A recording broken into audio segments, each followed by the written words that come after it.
Speaking about good people and hard work, SkillsUSA has a lot of supporters. Thank you, Snap-on and Toyota, for sponsoring tonight, and the other 598 companies and associations who are here to support you students because they believe that you are our future. But I want to tell you a quick story about a great friend of SkillsUSA and the skilled trades. This person talks often about the skills gap. He's someone who believes that all work has value. As our creed states, he believes in the dignity of work, even dirty work. He says every job should be respected. This individual is someone you've seen on TV. He's often involved and interviewed by the media. He even testified before Congress this year. This person believes in SkillsUSA so much that his foundation and partners like Coke just gave us $100,000 to support 101 of you to come to this conference.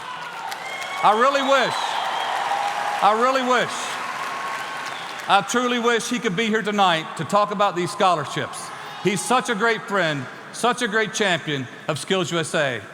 And I just wish he were here tonight to share with you the great work that he does with his foundation and what he does for SkillsUSA. Well, why don't you just introduce me, Tim, and I'll come out for crying out loud. All right, Mike. You're here, Mike Rowe? I mean, how hard can it be? You say, Oh, ladies and gentlemen, Mike Rowe, I come out, I say hello. Oh, It's not that complicated. oh. Thanks, pal. Well. Look who it is again. Didn't I see something on the big screen earlier that said it was going to get loud? Isn't that what it said? I'm sure I saw something. Is it going to get loud?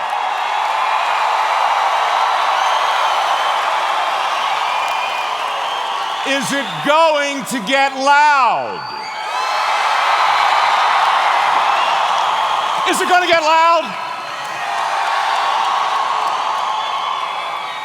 All right, you don't have to scream for crying out loud. Hey, how are you? Good. Too much fun to come back here again. This is the 7th year I've had a chance to walk here and say hello, and I think it's the 4th or 5th year we've had a chance to have our luncheon. You know, kids come out, we give them some travel scholarships, I get to take some pictures, talk with you guys. Today was great.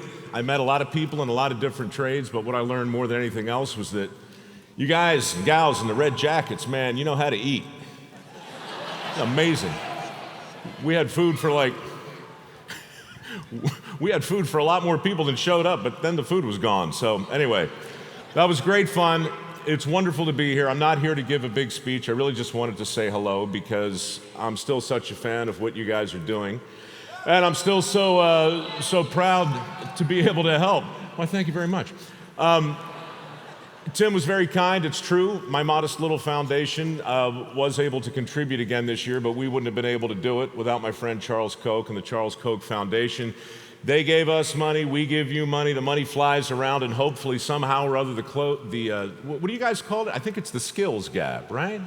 The skills gap starts to close. That's the goal. That's the goal. Every year for the last 7 years, I've talked about how important this is, and every year, the skills gap somehow or other gets wider. I don't know if you guys follow the news, but just last week they announced 6 million jobs. 6 million jobs exist right now, 75% of which don't require a 4-year degree. They require training. They require knowledge. They require the kinds of skills you guys are learning here day in and day out, the kinds of skills that you guys are mastering. 6 million available jobs. It's incredible. I want to ask you to do really the same thing I always ask you to do, which is to help us spread the message that you guys are perfectly suited to spread. But I want you to know what we're doing right now. Over the last 3 months, I've rolled out 5 short videos. Each one's about 90 seconds long. I just put them up on my Facebook page, and people share them. These videos talk about the skills gap. They talk about the importance of training. They talk about the high cost of 4-year schools. They talk about a lot of things that you guys probably hear a lot of other people talk about. But one of the ones that's most important to me is talking about the importance of focusing on trade schools. Now, if you see like Time magazine, I stand too close, it whines, doesn't it? It's probably me, right? It's probably me whining. Here, let me stand back here. I talk a lot about the importance of two-year schools because every time I pick up the U.S. News and World Report or Time or Fortune or Forbes, one of those magazines, they're focusing on the highest-rated four-year universities in the country.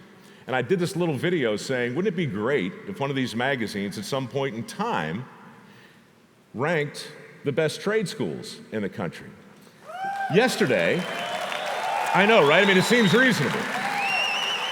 So anyway, this little video on my Facebook page right now went out a month and a half ago. 25 million people saw it. Yesterday, for the first time in their history, Forbes magazine, Forbes, did a full story on the top trade schools in the country. First time it's ever happened, right? This is a big deal. This is a big deal. It doesn't matter.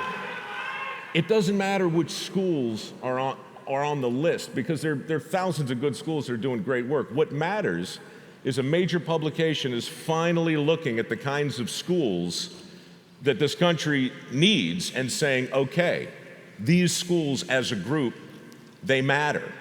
So look, here's what I want you to do. Every year I say, please go out there and help spread the word in any way you can. Today my message is a little self-serving. Go to my Facebook page and share the post I just put up, which is basically me thanking Forbes magazine for focusing on these schools. Because if you guys, I promise you this will happen, because something's in the wind. Something's changed. People want to have this conversation. You share that post, and you're going to see Time, you'll see U.S. News and World Report, all of them are going to start paying attention to the kinds of schools that teach something other than pure academics. They're going to start paying attention to skill, and that's going to make a big difference. Do that for me, and I'll come back next year if you want me. And maybe even if you don't. Guys, it's so simple. It's so simple. The skills gap is not just opportunity. It's not just a chance for you to make your way in the world. It's a matter of national security. We've got 6 million jobs. We need to fill them. You're the country's best hope. They need to know about you. I'm going to do everything I can in the next year to make more people understand the men and women in the red jackets are the best hope we have. Thank you in advance for doing what you're going to do. Thanks for what you're doing right now. Have a great competition, and I'll see you next year.